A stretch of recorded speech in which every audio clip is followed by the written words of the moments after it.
Hello, and welcome to this week's episode of Nacho Problems, where we turn ordinary recipes into extraordinary nachos. I'm not Nacho Queen, so please don't call me Em. This is actually Oldson stepping in, as Em has lost her voice this week. We're making a substitution and praying the recipe still works. Anyways, it's that time of year again. The weather turns cooler, the leaves turn colorful, Em loses her voice yelling at the TV while watching football, and everything from coffee creamer to motor oil is suddenly pumpkin spice flavored. So, in a bit of a nod to the source of the insanity, we're making, oh yeah, pumpkin spice latte nachos. The PSL was first introduced back in the early 2000s by Starbucks and has become a staple of autumn ever since. This will also be the first time we have taken a drink recipe, aside from the old-fashioned nachos linked in the description below. But have faith and let's get started. Step 1. The toppings. Our toppings, or just topping really, will be some of our pumpkin pie spice blend. As the name suggests, it's a spice blend used while baking pumpkin pies. It's comprised of cinnamon, ginger, nutmeg, allspice, and cloves. Some blends omit either the cloves or the allspice, but if you have all of these in your cabinet, you could easily make your own. There's also plenty of recipes online to guide you to the right proportions. Let's move on to Step 2. The chips. For the chips, we're going to be making something similar to a praline, and for that we'll need 1 cup powdered sugar, a 1/4 cup of butter, 1 cup brown sugar, a 1/3 cup of heavy cream, 2 ounces of strong coffee or coffee liqueur, 1 teaspoon of vanilla. Now pralines are typically made with pecans, but keeping with our theme today, we'll be using 1.5 cups of pepitas, also known as pumpkin seeds. Em also decided last minute to throw in a dash of our pumpkin pie spice medley to ensure we get good flavor. We're going to start by sifting our sugar. Powdered sugar, also known as icing sugar or confectioner sugar, is notorious for being clumpy. It's going to be much easier to deal with those lumps now than later when we add it to the molten hot candy mixture.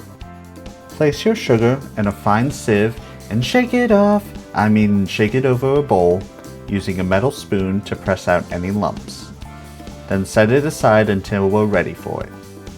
Have all of your other ingredients pre-measured and ready to go, as you must move quickly on this recipe. In a medium saucepan, add the butter, heavy cream, and brown sugar, stirring constantly over a medium heat until the sugar and butter both melt and it begins to actively bubble. At this point, cook for another 1.5 minutes. Keep stirring and be sure to scrape along the sides to prevent any burning. After the 1.5 minutes, remove it from the heat and quickly stir in the powdered sugar. Be sure to whisk well to guarantee full absorption. Next, add in the coffee liqueur, the vanilla, and the pumpkin spice. Mix well before gently folding in the pepitas. Let the mixture sit for about 2 minutes to cool slightly, but don't leave it too long or you won't be able to scoop it.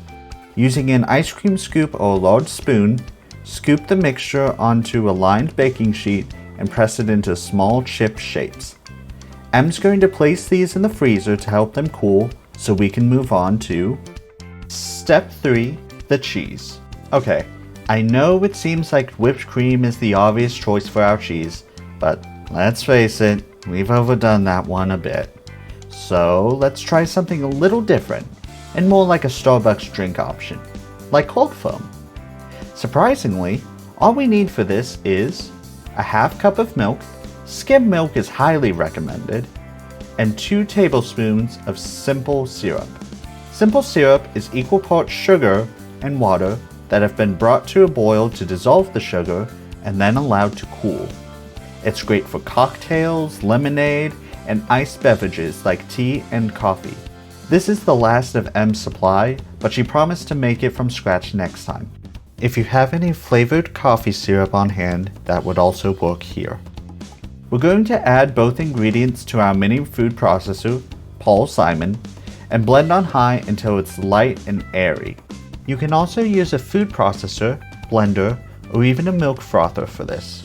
Not sure if a hand mixer would work, but if you try, let us know in the comments. Well, that's our cheese. Now it's time for the best part.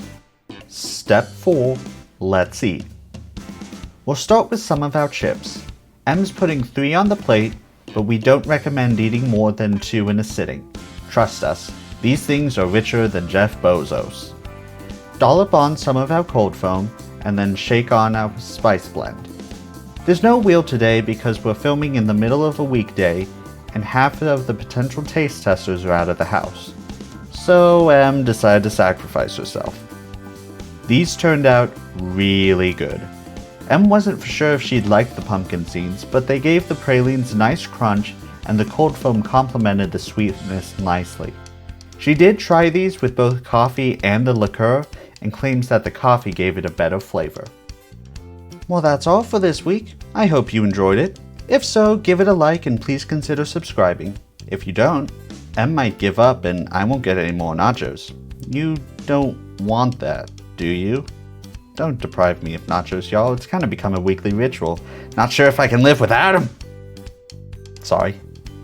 If you have an idea for a future video, you can leave a comment or tag Em on Blue Sky or that other site owned by Elongated Muskrat. I really like seafood, so try suggesting something like that for me, will ya? Come on, hook me up. If you want an apron or other nacho merch, there's a link in the description below. Now, one of my neighbors just bought their teenager a four-wheeler and he's been racing it up and down our street every afternoon.